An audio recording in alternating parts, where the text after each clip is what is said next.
Well, I failed, and I'm not talking about the time that I spilled coffee all over the table. That was just a couple days ago.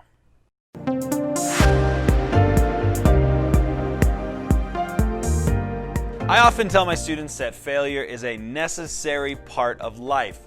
It's actually a necessary means to success. I tell them that failure, it's just data, right?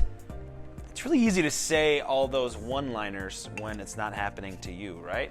Yesterday, I totally failed. And essentially, I had laid out this plan for myself that I was going to go for in terms of how to do work time with online learning, and it just didn't go very well. I tried a couple different things, and I didn't really like the results of either of them. So I want to talk about that today and just kind of reflect, because part of reflecting on the practice is also reflecting on things that don't go well, not just the things that do. And then after I reflect on that, I'm kind of going to come up with a game plan for today, and we'll see how it goes. First off, I kind of had two methods that I went for yesterday with work time, and I did outline kind of what the workshop method is, which is kind of a teaching style that involves kids doing the work, kind of more project-based learning style, but a specific version of project-based learning. And you typically have a short core instruction and then a significant amount of work time, and students are doing the learning during the work time. And there are lots of other things like formative assessments and things that you're going to do throughout the class period to make sure that that work time is actually useful and that students are actually learning the content they're supposed to be learning. But it's a really fun way to teach, and I really enjoy it. I think you can do it with any different subject, but my subjects especially lean themselves toward this model. So, yesterday, here are the two methods I went for. Number one, I kind of went for this have all the kids leave after my core instruction and then give them work time. And essentially, I did office hours. I left my my online classroom, my virtual classroom open. Kids could come in and ask for help if they needed it. And here's what, let me talk about both before I get into it. The second method that I tried was had all of them stay. So all leave and then go to work for the rest of the class period, and then turn in your work, right? Come see me if you need help. The second method, everyone stays, and then I do check-ins with each of the students and then dismiss them one by one to go into their work time as I'm doing check-ins with them.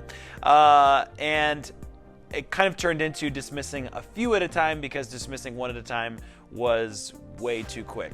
So let's talk about how it failed. First of all, the first group of kids where I kind of had them all leave and then just do work time, I kind of thought that was going to work. I think you could technically call that asynchronous work time, right? If you provide materials for them of some sort, it is kind of asynchronous.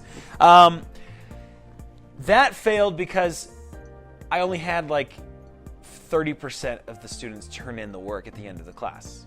So who knows what happened, right? I mean, they left, they had work time, and then their brother or sister got them confused and distracted them, and who knows what could have come up. Food, I have no idea. But for whatever reason, they didn't actually turn in the work, and so that's not a good means to success because I didn't get to check their progress because they didn't turn in the work, so I can't really learn from that and then start differently today based on how far they made it. So, just check to make sure I'm not overflowing like that one time. That was pretty bad. So, that leaves us in a precarious situation with those classes because I don't actually know how far any of those students made it. The second group of kids that I had them all stay and then we just did check-ins and stuff, I didn't like that either because they all stayed, we did check-ins, and then I had to kind of try and check in with every single student and then dismiss them one by one. That turned into, I'm going to check in with 3 or 4 students at a time, which turned into, man, this is really repetitive. I'm asking all of the kids the same exact questions, and it's just really hard because I'm not able to see their screens and I'm not able to kind of see their progress. So I didn't really like that either. So, what am I going to try today? This is kind of where I have been processing and thinking, and we're just going to go for it and see what happens. Today, I'm kind of going to have to do it a little bit differently. with synchronous learning, with keeping them in an online experience and check-ins and stuff. I think what I'm going to do, we don't have groups set up with we use the program WebEx, and they're just about a month out or so from being able, or a month, or less than a month, I think at this point, to being able to set up a focus group section, so you could have groups of kids in different pods and then kind of check in with them. So that might be a good long-term solution maybe, but in the meantime, I have to figure out what I'm going to do, and here's kind of what I'm thinking. Today's plan is going to be somewhat of a grouping of the two. But with a little bit of extra tech involvement. And I don't know exactly which app I'm going to use. I think I'm going to do it within Nearpod, but there are so many apps that I could use. Could use Google Slides, could use lots of things. So I'm not going to get quite into that. And it's going to depend also on which class, because some classes are going to be using apps that they're not going to be able to share their screen as easily as other apps. And so, all that to say, what I'm going to do is I'm going to have the students stay in the WebEx, and they are going to share their screens in some form or fashion, depending on the content that we're focusing. Could be screenshots, things like that. And as they're sharing their screens, that's going to be a form of encouragement to the other students. I'm just going to basically not have them leave. It gives me the opportunity to ask them questions and check in with them, but it also gives me the chance at the end of class to say, now you can turn in your progress.